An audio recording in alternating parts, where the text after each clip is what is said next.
So this next section, we'll see autoregressive models.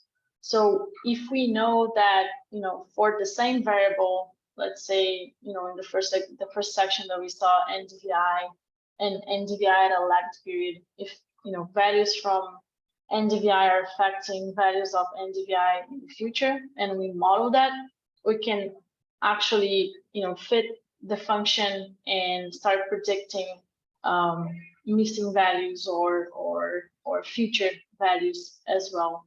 So we will use what we saw in F4.6. First, we'll create a lagged collection with a longer lag period. So instead of using 17 days, we use 34 days for Landsat. We use that lag function to create lagged collection, and then do that same process, merging the bands to have NDVI T-1, T-2, T- lag. We probably have more than one image there stored because we're looking at a longer lag period. And then filter out any images that don't have two previous temporal neighbors. And then what we'll do, we'll fit a regression model using the linear regression reducer. And then we'll compute the fitted values and plot results at one point of interest. We use the extraction function to do that. So we'll do, a lot of this we saw in the F4.6 chapter. And we use this, because if we know that there's a high correlation between this lagged period, then we can start fitting functions to model that. So I'll change here to F49C checkpoint. The first lines are all the same. I'll go down here to line 236, where we start autoregressive models. So the first step, as mentioned, is we're creating a lag time series, but this time with 34 days.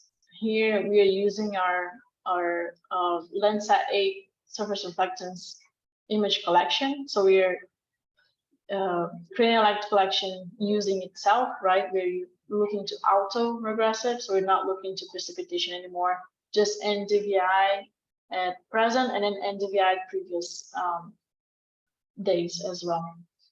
Then we use that merge function to get the NDVI from previous images added as a band to NDVI of the current image. And here we are just setting the number of images as a property as well in our image, and then filtering so that we only have images, more than one image saved per current image. So if we only had, for example, one previous image, then we wouldn't save that current image, we would drop it. So we want the current images to have two or more images saved in the current image. And then we need to redefine here our independent variables, because this time we'll not only look at NDVI_1, but as well NDVI_2 as well. We'll have two images there. Here we're just adding, right? We have a list of independent variables, and then we add that dependent variable, which is the NDVI for current image. And then what we do, we apply the linear regression here. And this is what we've seen. This is the number of variables we have, in this case, 3, and then 1, which is our dependent variable. And then this is again what we've seen previously. Select the coefficients from the linear regression, and then we make the values as bands instead of having a array, one band with a multi-dimensional array. We only have individual bands with only one value. And then we actually compute the value. So from that regression equation that we've seen, we actually define that equation here using the extraction function. and we define each of the equation terms here.